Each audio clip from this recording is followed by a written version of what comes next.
জয় গুরু। বন্দে পুরুষোত্তম। শ্রী শ্রী ঠাকুরের চরণে আমার শতকোটি প্রণাম।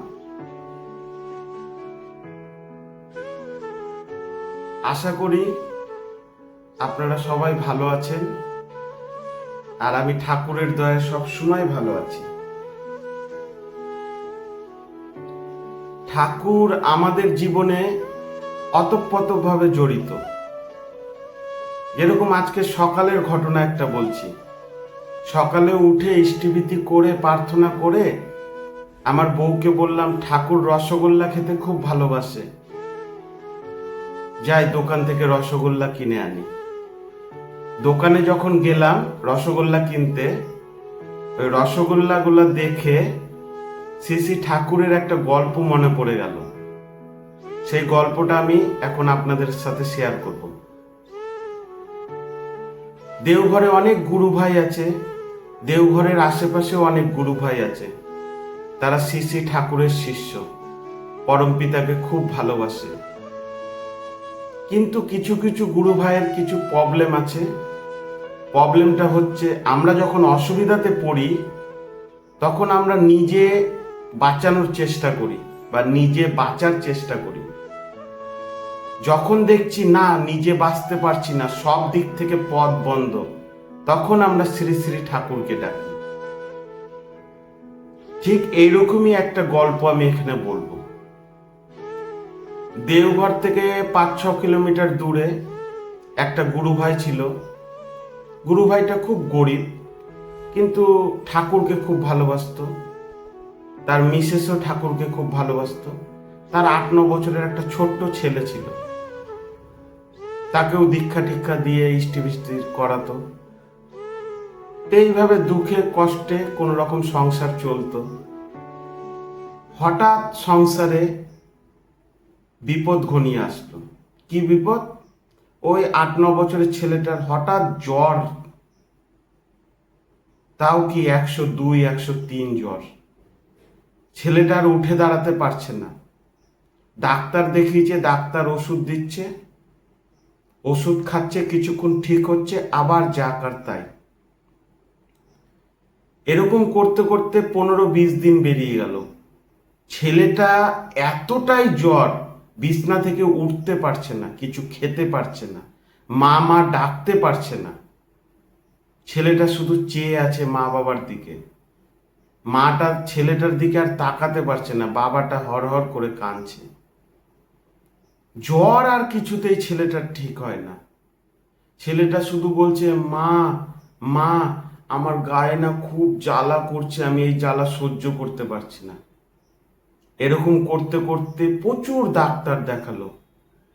বাড়িতে চাল নাই, বাড়িতে বাজার নাই, ঠিক মতো সংসার চলে না। তার মধ্যে ওই 8-9 বছরের ছেলেটা জ্বরে ভুগছে। সেই জ্বর আর ঠিক হয় না। বাবাটা তো কাঁদতে কাঁদতে বলেই দিল, আমার ছেলেকে মনে হয় আমরা হারিয়ে ফেলবো। টাকা পয়সাও নাই যে ওষুধ নিয়ে আসবে, ভালো ডাক্তার দেখাবে। ডাক্তারের কাছে গেলে একটা প্রেসক্রিপশন দিয়ে, ওষুধের প্রেসক্রিপশন দিয়ে বলে ওষুধগুলো নিয়ে খাওয়াও। পকেটে কিছু মাত্র টাকা আছে, অল্প কিছু টাকা আছে, আর এক হাতে প্রেসক্রিপশন আছে। মানে ওটাই লাস্ট সম্বল, অল্প কিছু যে টাকা, ওই ওষুধটা নিয়ে আসলে ওর টাকা শেষ। এই টাকা দিয়ে যদি ওষুধ নিয়ে আসার পর খেয়ে ঠিক না হলো, তাহলে বুদ্ধিও শেষ। এদিকে মা কাঁদছে, এদিকে বাবা কাঁদছে, ছেলেটা ওইভাবে পড়ে আছে বিছানাতে। সে দৃশ্য আর দেখা যাচ্ছে না। তখন বাবাটা কাঁদতে কাঁদতে বেরিয়ে গেল। তার বাড়ি দেওঘর থেকে মোটামুটি 5-7 কিলোমিটার দূরে। বিকালবেলার দিকে বেরিয়ে গেল, হাঁটতে হাঁটতে দেওঘরে এসে পৌঁছালো। দেওঘরে এসে দেখলো শ্রী শ্রী ঠাকুর বসে আছে, তার সামনে অনেক ভক্তবৃন্দরা বসে আছে। সবাই নিজের নিজের অভিযোগ জানাচ্ছে, ঠাকুর এক এক করে সমাধান দিচ্ছে। আরেক দিকে খোলকর্তার নিয়ে ঠাকুরের জয়গান হচ্ছে। সে অপরূপ দৃশ্য। কিন্তু বাবাটার মন পড়ে আছে সেই ছোট্ট ছেলেটার দিকে। ছেলেটা কি আদেও বাঁচবে? এই বলে শ্রী শ্রী ঠাকুরকে খুব করে ডাকছে, দূর থেকে শ্রী শ্রী ঠাকুরকে ডাকছে। কিন্তু শ্রী শ্রী ঠাকুর যে অন্তর্যামী তা কি সবাই জানে? শ্রী শ্রী ঠাকুর চারদিক থেকে তাকিয়ে সেই লোকটাকে দেখে বলল, ওই এদিকে শুন তো। লোকটা আসলো কাঁদতে কাঁদতে, এক হাতে প্রেসক্রিপশন, এক হাতে ওই অল্প কিছু টাকা। ঠাকুরকে প্রণাম করলো। প্রণাম করে যেই উঠলো, ঠাকুর বলল, আজকে আমাকে মিষ্টি খাওয়াতে পারবি, রসগোল্লা খাওয়াতে পারবি? শুধু আমাকে না, এদের সবাইকে রসগোল্লা খাওয়াতে পারবি? লোকটা তো আকাশ থেকে পড়ল। ঠাকুর এ কি কথা বলছে? আমার বাড়িতে চাল নাই, আমার বাড়িতে সদাই নাই, ছেলেটা মোটামুটি 1-1.5 মাস ধরে জ্বরে পড়ে আছে, জ্বর ঠিক হচ্ছে না, কিছু খেতে পারছে না, মুখ দিয়ে আওয়াজ বেরাচ্ছে না, আর ঠাকুর মিষ্টি খেতে চেল? তাও শুধু নিজের জন্য না, সবাইকে খাওয়াতে বলল। কিন্তু ঠাকুরের আদেশ, ঠাকুরের আদেশ, ঠাকুর তো আর এমনি এমনি বলে না। লোকটা কাঁদতে কাঁদতে চোখ মুছতে মুছতে গিয়ে মিষ্টির দোকানে গিয়ে 1 হাঁড়ি রসগোল্লা কিনল।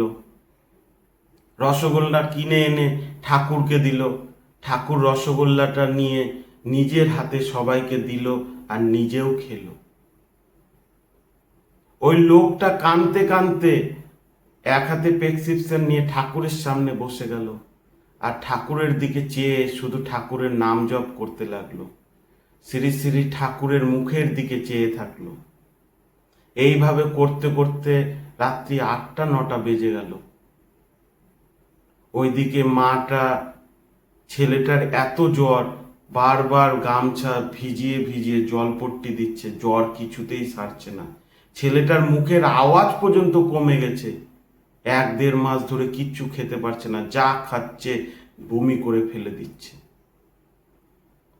ঠিক 8টা-9টার সময় দরজা থেকে ঠক ঠক ঠক ঠক করে আওয়াজ করছে।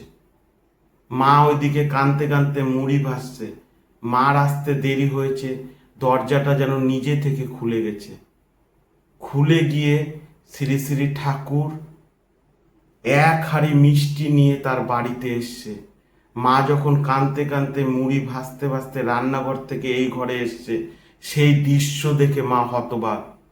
শ্রী শ্রী ঠাকুর ছেলেটাকে কোলে বসিয়ে 1 হাতে মিষ্টি খাওয়াচ্ছে। ছেলেটা একটা মিষ্টি খেয়েছে, তারপর আরো 2-3টা মিষ্টি দিয়েছে। ছেলেটা ওই 2-3টা মিষ্টিও খেয়েছে।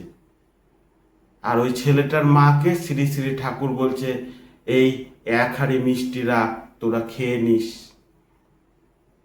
সে দিব্য আলোক একটা ঘরের মধ্যে, মনে হচ্ছে একটা আলাদা শান্তি। তারপর শ্রী শ্রী ঠাকুর সেখান থেকে বেরিয়ে গেলেন। কি অলৌকিক লীলা! মানে পরম পিতাকে যে না ধরবে ওই বুঝতে পারবে না। ছেলেটা একদম ঠিক হয়ে গেল, ছেলেটার গা একদম ঠান্ডা হয়ে গেল। ছেলেটা বসে উঠে বসলো, মার সাথে কথা বলতে লাগলো। মা শুধু অঝরে কাঁদতে লাগলো, কিছু কথা বলতে পারছে না, ভাষাতে প্রকাশ করতে পারছে না যে আমার সাথে কি এমন হলো যে ছেলেটা ঠিক হয়ে গেল। 1-1.5 মাস ধরে ছেলেটা ঠিক হচ্ছিল না, ছেলেটা হঠাৎ ঠিক হয়ে বসে গেল। ওইদিকে বাবাটা দেওঘরে বসে শ্রী শ্রী ঠাকুরের দিকে চেয়ে আছে। রাত্রি যখন 10টা-11টা বাজলো, বাবাটা কাঁদতে কাঁদতে, মানে চোখের জল ফেলতে ফেলতে প্রেসক্রিপশন নিয়ে বাড়ির দিকে রওনা দিল। 10:30-11টার সময় যখন দরজাতে ঠক ঠক ঠক ঠক করলো, তখন ঘরের ভিতর থেকে আওয়াজ আসলো, মা মা, মনে হয় বাবা এসেছে, দরজাটা খুলে দাও তো। এই আওয়াজটা শুনে লোকটার ভিতরে যেন মানে শিহরণ জেগে উঠলো। হ্যাঁ, আমি কি শুনলাম? যে ছেলেটার মুখ দিয়ে আওয়াজ বেরাচ্ছিল না, ওই ছেলেটা মাকে ডেকে বলছে, মনে হয় বাবা এসেছে, দরজাটা খুলো। মা এসে দরজাটা খুললো, ছেলেটা দৌড়াতে দৌড়াতে এসে বাবার কোলে ঝাঁপিয়ে পড়ল। যে ছেলেটাকে কোনো ডাক্তার ঠিক করতে পারেনি, কোনো ওষুধ ঠিক করতে পারেনি, পরম পিতার দয়ায় 2-3টা মিষ্টি খেয়ে সেই ছেলেটা ঠিক হয়ে গেল। তারপর মা, ওই ছেলেটার মাটা ওর বাবাকে সম্পূর্ণ ঘটনাটা বলল। লোকটা শুধু কিছু না বলে মানে কাঁদতেই থাকলো, চোখ দিয়ে জল বেরাতে লাগলো। কেন? কারণ যে সময়ের কথাটা ওই বাড়ির মাটা বলল যে শ্রী শ্রী ঠাকুর এসেছিল, এক হাঁড়ি মিষ্টি নিয়ে ছেলেকে 3-4টা মিষ্টি খাওয়ালো, আর আমাদেরকে দেখো এক হাঁড়ি মিষ্টি দিয়ে গেল। ওই সময়টাতে ঠাকুর মিষ্টির হাঁড়ি ধরে সবাইকে মিষ্টি দিচ্ছিল। তাহলে ওই টাইমে শ্রী শ্রী ঠাকুর কিভাবে বাড়িতে আসলো? এই দিব্যলীলা একমাত্র পরম পিতার দ্বারাই সম্ভব, একমাত্র শ্রী শ্রী ঠাকুরকে দ্বারাই সম্ভব। শ্রী শ্রী ঠাকুরকে ধরলে আমরা ছোটবেলায় যে ম্যাজিক খেলা দেখে অবাক হতাম না, শ্রী শ্রী ঠাকুরকে ধরলে ওরকম ম্যাজিক খেলা রোজ হবে। জীবনে ম্যাজিক আর ম্যাজিক হবে। তুমি শুধু একবার পরম পিতাকে ধরো, তুমি শুধু একবার শ্রী শ্রী ঠাকুরকে ধরো, শ্রী শ্রী ঠাকুরকে মাথায় নিয়ে চলো, পাড়া প্রতিবেশী সবাই বলবে এই ছেলেটার সাথে এরকম ম্যাজিক হচ্ছে কি করে, সবাই অবাক হয়ে যাবে। এই হচ্ছে আমাদের ঠাকুর। আমি একটা ছোট্ট ঘটনা বলি। আমার খুব সিম্পল লাইফ। সকালে ঘুম থেকে উঠি, ইষ্টিভীতি করি, ঠাকুরের পূজাটা আমি দিই, যেহেতু ঠাকুরকে আমি খুব ভালোবাসি। আর ঠাকুরের পূজাটা দিলে মনে হয় যে না, আমি ঠাকুরেরই সন্তান, আমি পরম পিতার সন্তান। তারপর ব্যাংকে যাই, আমাদের ছোট্ট অনলাইনের দোকান আছে। আমার বউ রান্না ঠান্না করে 1টা-1.5টার সময় যায়, দুজন মিলে কাজ করি, খুব আনন্দে আছি। আমাদের অত ইনকাম নাই, ব্যাংক ব্যালেন্সও অত নাই। ওই ডাল ভাত খেয়ে পরম পিতাকে ধরে যা আনন্দে আছি, কোটি টাকা কামালেও ওই আনন্দে নাই। আমাদের অনেক কাস্টমার, ব্যাংকে 20 লাখ টাকা এমআইএস করা আছে, 2-3টা বাড়ির মালিক, কত জায়গা কিনা আছে, কিন্তু সব সময় অশান্তিতে থাকে। আমার কিচ্ছু নাই, আমার শুধু পরম পিতা আছে। আমার ইনকাম খুব কম, কিন্তু খুব খুশিতে আছি। আমাকে 2টা কাস্টমার বলেই দিল, দাদা ভাই একটা কথা বলবো, কিছু মনে করবা না, তোমরা খুব খুশিতে আছো, তোমাদেরকে দেখলে মানে আলাদা একটা শান্তি অনুভব হয়, এত খুশি থাকো কি করে? তখন আমার পাশে ছিল বউ দাঁড়িয়ে। বউ ওই 2টা কাস্টমারকে আমাদের মাথার উপরে শ্রী শ্রী ঠাকুরের ছবি, মানে দোকানে যখন সন্ধ্যা ঠন্ধ্যা দিই, প্রার্থনা করি, আমাদের মাথার উপরে শ্রী শ্রী ঠাকুরের ছবি। আমার বউ কাস্টমার 2টাকে দেখিয়ে বলল, ওই যে ওর দয়ায়, মানে উপরে যে ঠাকুর আছে, ঠাকুরকে দেখিয়ে বলল ওর দয়ায় আমাদের যত দুঃখ অশান্তি, যত বাধা বিপত্তি আছে, সব উপরের দয়ায়, মানে শ্রী শ্রী ঠাকুরের উপর আমরা ছেড়ে দিয়েছি। আমাদের দায়িত্ব শ্রী শ্রী ঠাকুর নিয়েছে, আমরা কেন চিন্তা করব?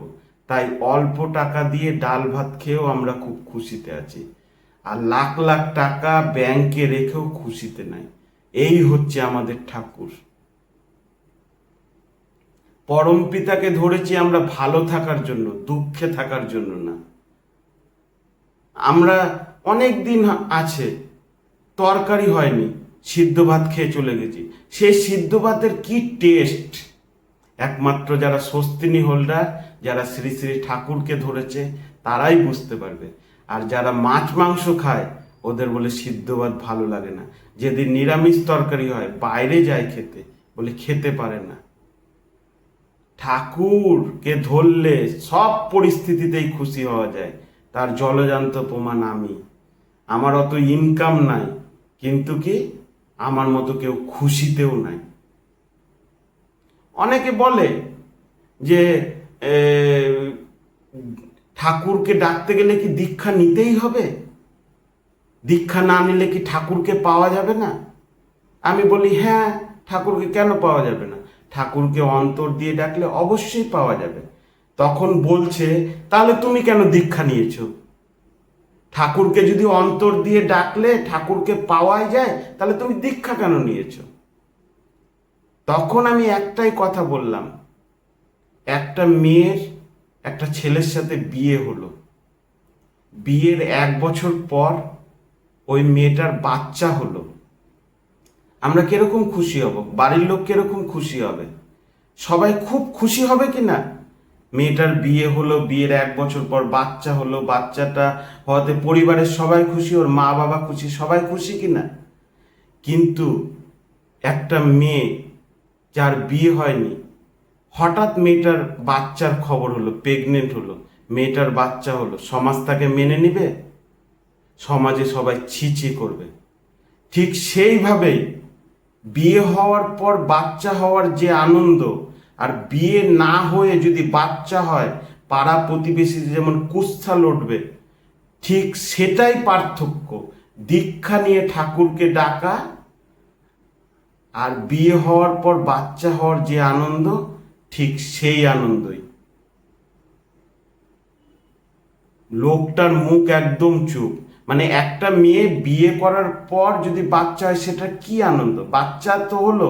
আর একটা মেয়ের বিয়ে হয়নি, তাও বাচ্চা হলো, সবাই ছি ছি করবে। ঠিক সেইভাবে দীক্ষা না নিয়ে ঠাকুরকে ডাকা আর দীক্ষা নিয়ে ঠাকুরকে ডাকার তফাৎ এটাই। আমি লোকটাকে কিছু বলতাম না, কিন্তু দেখলাম না আমার ঠাকুরের দিকে আঙুল উঠছে, তাই জন্য আমি লোকটাকে ঠিক ঠিক জবাব দিলাম। আমার নামে নিন্দা করুক, আমি শুনে নিব। আমাকে কেউ 2 চর মারুক, আমি সয়ে নেব। কিন্তু আমার ঠাকুরের নামে কিছু বললে আমি সহ্য করব না।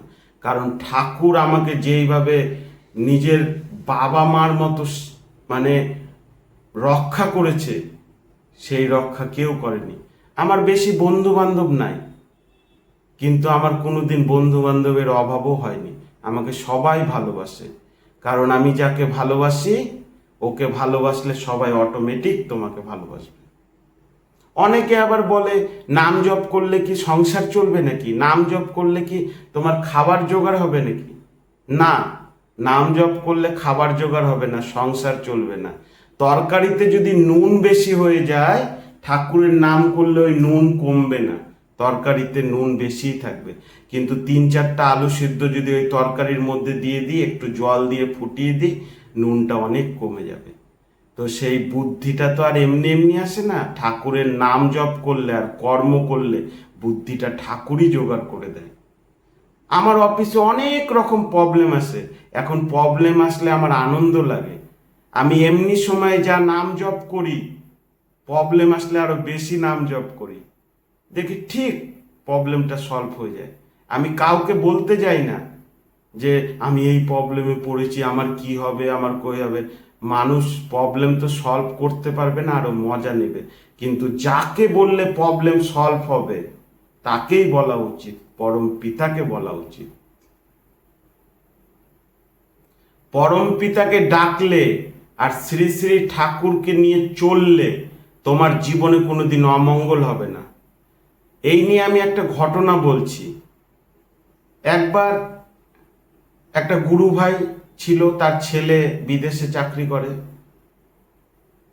মোটামুটি ভালোই পয়সা। তো বাবাটা ছেলেটাকে বলল, বাবা আমার বাড়ির সামনে একটা বাড়ি বিক্রি আছে, যদি বাড়িটা নেওয়া যায় ভালোই হয়, বাড়িটা কিন্তু খুব ভালো। তো বিদেশে যে চাকরি করে ছেলেটাও হচ্ছে শ্রী শ্রী ঠাকুরের দীক্ষিত। তো বললো, ঠিক আছে বাবা, বাড়িটা নিব, কিন্তু দেওঘরে একবার নিবেদন করি। তখন শ্রী শ্রী আচার্যদেবকে নিবেদন করলো। আচার্যদেব বলল, বাড়িটার দাম কত রেখেছে? ছেলেটা বলল 75 লাখ টাকা দাম রেখেছে। তখন বলল, বাড়িটার দাম কি একটু কমানো যায় না? সেই কথাটা ছেলেটা আবার ওর বাবাকে ফোনে জানালো। বাবাটা সেই রাতেই বাড়িতে গিয়ে বলল, বাড়িটার দাম যদি একটু কম সম বলেন, তাহলে বাড়িটা নেওয়ার কথা ভাববো। তো লোকটা বলল, ঠিক আছে, আপনি যখন নেওয়ার কথা বলছেন, আমি 65 লাখে একদম ছেড়ে দিব। তখন বাবাটা এসে ছেলেটাকে আবার ফোন করলো, ফোন করে বলল, বাবা 65 লাখে ছেড়ে দেবে। এই হচ্ছে আমাদের পরম পিতার দয়া, এই হচ্ছে আমাদের দেওঘরের লীলা। ঠাকুরকে নিবেদন করলো, 65 লাখ থেকে একবারে 65 লাখে চলে আসলো, মানে 10 লাখ টাকার সেভ। ঠাকুরকে ধরে চললে এই হয়। তারপর সেই কথাটা আবার ঠাকুর বাড়িতে নিবেদন করলো। পরম পূজ্যপাদ আচার্যদেব বলল যে আরেকটু দাম কমালে ভালো হয়।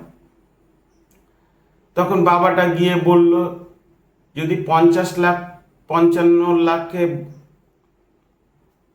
দামটা ঠিকঠাক করেন তাহলে আমরা নিতে পারি। তো বলল ঠিক আছে, 55 লাখ টাকাতে দিয়ে দিব।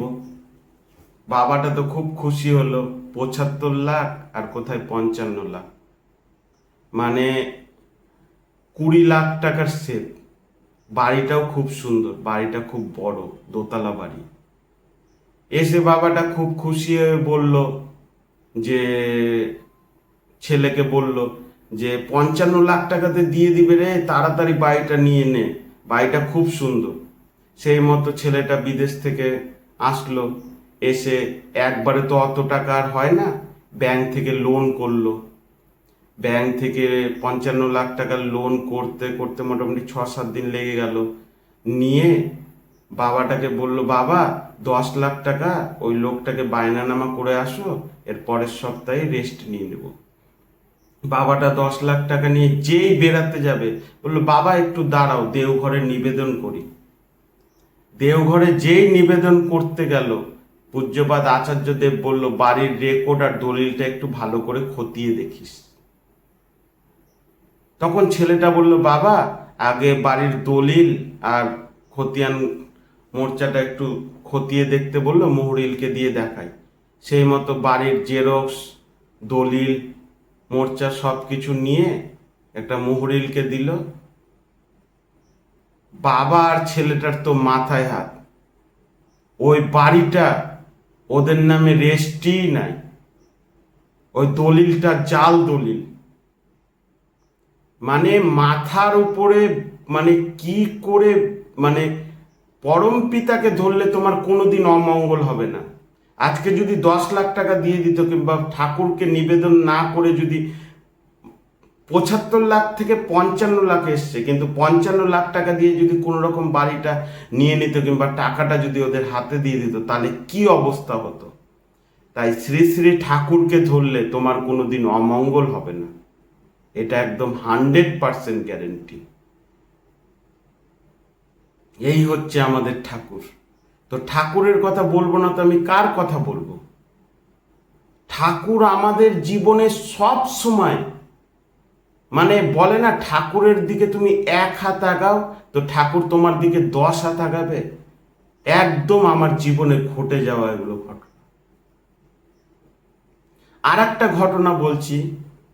দেওঘরে আমাদের কাছে বলল, আমরা মালদাতে থাকি, মালদার আম খুব বিখ্যাত, দেওঘর থেকে আম নেওয়ার আশীর্বাদ হলো।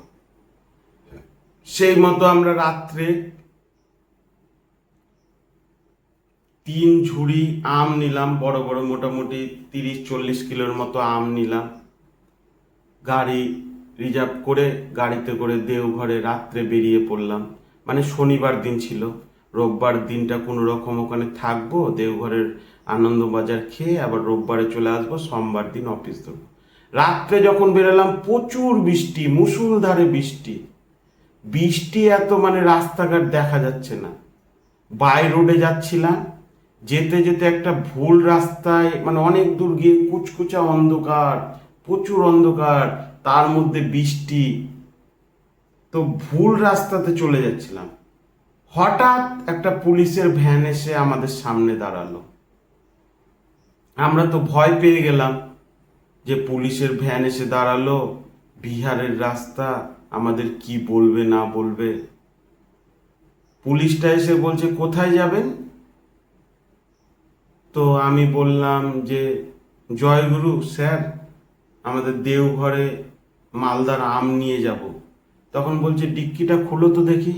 আমি তো খুব ভয় পেয়ে গেলাম, ঠাকুরের নাম নিয়ে ওই বৃষ্টিতেই ডিক্কিটা খুললাম। খুলে দেখলো যে হ্যাঁ সত্যি আম আছে। ওই পুলিশগুলোর মধ্যে একজন হচ্ছে ঠাকুরের দীক্ষিত। সে তখন ওই যে পুলিশটা চেকিং করছিল তাকে বলল সর, লাগা। সেই পুলিশ অফিসারটা আমাদের জয়গুরু দিয়ে বলছে যে জয়গুরু, আপনি তো ভুল রাস্তায় আসছেন, আপনি 10 মিনিট এদিকে চলে এসেছেন, এই রাস্তা দিয়ে গেলে দেওঘর পৌঁছাবে না, ওই রাস্তাটা দিয়ে যেতে হবে। তখন আমি বললাম, স্যার আমি তো অন্ধকার রাস্তা বাই রোডে অত আসা হয় না, তো আমি ভুল রাস্তায় ওই জন্য উঠে গেছিলাম। বলছে না, তুমি ওই রাস্তায়, ওই বৃষ্টি মোটামুটি 2টা 3টা বাজবে, রাত্রি 2টা 3টা, এত বৃষ্টি, কিচ্ছু দেখা হচ্ছে না। আর ওই রাস্তা দিয়ে যদি আমরা যেতাম, জানি না কোথায় পৌঁছে যেতাম, কত দূর পৌঁছে যেতাম, কারণ আমি চলতেই থাকতাম, রাস্তাতে তো কোনো লোকজন নাই, সব অন্ধকার, বিহারের রাস্তা একদম ফাঁকা। কিন্তু ঠাকুরের লীলা দেখো, যেই ভুল রাস্তা দেখেছি, পুলিশ এসে সামনে দাঁড়িয়ে গিয়ে আমাদের রাস্তা চিনিয়ে দিল, আবার জয়গুরুও দিল। এই জয়গুরু এমন একটা, তুমি বিদেশেও যদি যাও, সৎসঙ্গে যাও, যেখানে খুশি যাও, একবার জয়গুরু দিলে মনে হচ্ছে নিজের মায়ের পেটের সন্তান কিংবা নিজেরই কোনো লোক। এই জয়গুরুর এত পাওয়ার। দেওঘরে গিয়ে আমরা যখন জয়গুরু করি, মানে নিজের মনে হয় ভিতরটা শান্তিতে ভরে যায়। তারপর দেওঘরে পৌঁছালাম, দেওঘরে গিয়ে আম ঠাম দিয়ে পূজ্যপাদ দাদাকে, পূজ্যপাদ আচার্যদেবকে নিবেদন করলাম। পূজ্যপাদ আচার্যদেব বলল আনন্দবাজার সেরে তারপরে বাড়ি যাবা। কি ভালো লাগলো, সেই দৃশ্যর কথা, রাত্রির কথা আমি বললাম। পূজ্যপাদ আচার্যদেব শুধু একটু হাসলো, সেই হাসিটাতে মানে এত ভালো লাগলো, মানে দেওঘরে কেউ গেলে খালি হাতে ফিরে আসে না, আর দেওঘরে কেউ গেলে তার জীবনে কোনোদিন অমঙ্গল হয় না, এটা আমার জীবনে প্রমাণিত। তাই ঠাকুরকে ছাড়া কোনো বিকল্প নাই। ঠাকুর আমাদের জীবনে আসবে না, আমরা ঠাকুরের জীবনে যাব, ঠাকুরকে আমাদের মধ্যে স্থাপন করব। কার? ঠাকুরের ভালোর জন্য না, আমার মঙ্গলের জন্য। একটা কথা বলে রাখি, দেওঘরে যে গেছে সেই বুঝে। দেওঘরে গেলে তোমার জীবনে কিছু না কিছু ভালো হবেই হবে। আমি যতবার দেওঘরে গেছি, আমার জীবনে কিছু না কিছু ভালো এসছে। কোনো অভিযোগ নাই, কোনো প্রশ্ন নাই, শুধু দেওঘরে গিয়ে পা দিয়েছি, দেওঘরে গিয়ে আচার্যদেবের সামনে বসে শুধু আচার্যদেব দর্শন করেছি, ঠাকুর প্রণামী করেছি, আনন্দবাজার ভোগ খেয়েছি, আর দেওঘরের বিখ্যাত আলুর চপ আর মুড়ি খেয়েছি। তাতেই আমার জীবনে এত আনন্দ। আমার বেশি পয়সা করি নাই, আর আমি পয়সা করির দিকে যাইও না। আমার জীবনে আমার ঠাকুর থাকলে আমার কোনো অসুবিধা নেই। অনেক কোটিপতি আছে, কোটি কোটি টাকার মালিক, কিন্তু নার্সিংহোমে যাওয়ার সময়টুক নাই, না বাড়ি থেকে নার্সিংহোম যেতে যেতে রাস্তায় শেষ হয়ে যায়। আবার অনেক ঠাকুরের শিষ্য আছে, বিরল রোগে আক্রান্ত, অনেক টাকা লাগবে, কিন্তু ঠাকুরকে ধরে অটোমেটিক ঠিক হয়ে যায়। তাদের কাছে অত টাকা নাই, চিকিৎসা করার নাই। কোটি কোটি টাকা আছে, চিকিৎসা করার মতো, মানে রাস্তায় যেতে যেতে মরে যায়। আবার অনেক রোগ আছে, ঠাকুরের দয়ায় সম্পূর্ণ ঠিক হয়ে যায়, ডাক্তারের কাছেও যাওয়ার প্রয়োজন হয় না। এই হচ্ছে ম্যাজিক। আমাদের ঠাকুর আর আমাদের পরম পিতাকে ধরলে শুধু ম্যাজিক হবে জীবনে, ম্যাজিক। মনে মনে যা চাইবা তাই হবে। বিশ্বাস না হলে একদিন ঠাকুরের চক্র ছবি সামনে রেখে 1 ঘন্টা কোনো কথা মাথায় ভাববা না, শুধু ঠাকুরের কথা ভাববা আর ঠাকুরের নাম জপ করবা। 1 থেকে 2 ঘন্টা নাম করো, তোমার জীবনের উন্নতি শুরু হয়ে যাবে। তোমার জীবন রেল লাইনের ট্রাকে চলতে আরম্ভ করে দেবে। তোমার জীবন নিয়ে তোমাকে ভাবতে হবে না।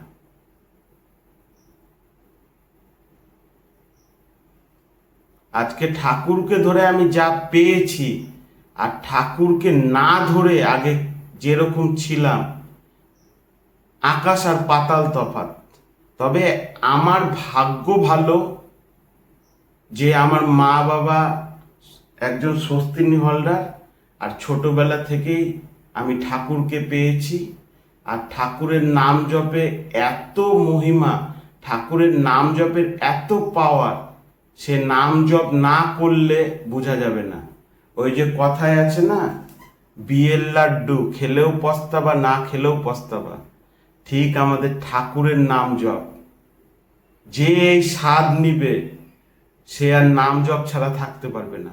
আর যে স্বাদ নিবে না, সেই সংসারের দুঃখ কষ্টে মায়া মোহতে আটকে পড়ে যাবে। তাই মায়া মোহ থেকে বাঁচতে গেলে ঠাকুরকে ধরো, ঠাকুরকে ছাড়া আর কোনো পথ নাই। আর একটা কথা গ্যারেন্টি, মাথার উপরে যদি ঠাকুর থাকে তোমার কেউ অমঙ্গল করতে পারবে না। আর তোমার প্রবলেমের কথা কাউকে বলতে হবে না, পরম পিতাকে বলো, পরম পিতাই তোমার প্রবলেম সলভ করবে। আমি তো চাই আমার জীবনে যেন আরো বেশি বেশি প্রবলেম আসুক, ঝামেলা আসুক, অশান্তি আসুক। যখন নাম ধ্যান করতে করতে নাম জপ করি আর ঠাকুরকে ডাকি, প্রবলেমগুলো যে সলভ হয় না, ওটার একটা মানে আলাদা আনন্দ। পরীক্ষার টাইমে যখন পরীক্ষাতে সব প্রশ্ন কমন আসে আর লিখে দিয়ে যখনকার রেজাল্ট বেরায়, তুমি ফার্স্ট নাহলে সেকেন্ড হও, সবার সামনে যেমন একটা আনন্দ হয়, তেমনি আমার জীবনে যখন অশান্তি আসে, ঝামেলা আসে, আমি ঠাকুরের নাম জপ করি, ঠাকুরকে ডাকি, প্রবলেমগুলো যখন সলভ হয়ে যায় তখন ভাবি ম্যাজিকটা কি, ঠাকুরের প্ল্যান। ঠাকুর যে প্ল্যান মাফিক তোমার বাধাটাকে, তোমার বিপত্তিটাকে সরিয়ে দেয়, সেই দৃশ্যটা আমি যখন অনুভব করি আর দেখতে পাই, বলি না, ঠাকুর তো ঠাকুরই, ঠাকুরকে ছাড়া আমাদের আর কেউ নাই। ঠাকুরকে পেয়ে আমার জীবন ধন্য। আজকে মোটামুটি আমার এখন 30 থেকে 35 মিনিট হয়ে গেল ঠাকুরের কথা বলতে, তবু মনে হচ্ছে কথা শেষ হচ্ছে না। আপনাদের সামনে ঠাকুরের কথা বলে মানে কার কি হচ্ছে জানি না, আমার জীবনে খুব ভালো হচ্ছে। এই যে ঠাকুরের কথা বলতে বলতে গিয়ে ঘুমাবো, ঘুম থেকে সকালে উঠে প্রার্থনা করব, ইষ্টিবীতি করব, আবার কর্মসংস্থানে চলে যাব। আলাদাই আনন্দ। সকালবেলা ঠাকুরের নাম করতে করতে যেই আনন্দ নিয়ে কর্মসংস্থানে যাই, রাত্রি 9টা-10টায় যখন আসি ওই এনার্জি থাকে। আর এটা একমাত্র পরম পিতাকে ধরলেই হবে, শ্রী শ্রী ঠাকুরকে জীবনে স্থাপন করলেই হবে। ঠিক আছে, অনেক রাত হয়ে গেল। ঠাকুরের আশীর্বাদে আপনারা খুব ভালো থাকবেন, আর আমি খুব ভালো আছি। জয় গুরু। আবার কালকে কথা হবে, ঠাকুরের কথা নিয়ে আলোচনা হবে, ঠাকুরের দয়ার কথা নিয়ে আবার আসা হবে। জয় গুরু, ভালো থাকবেন।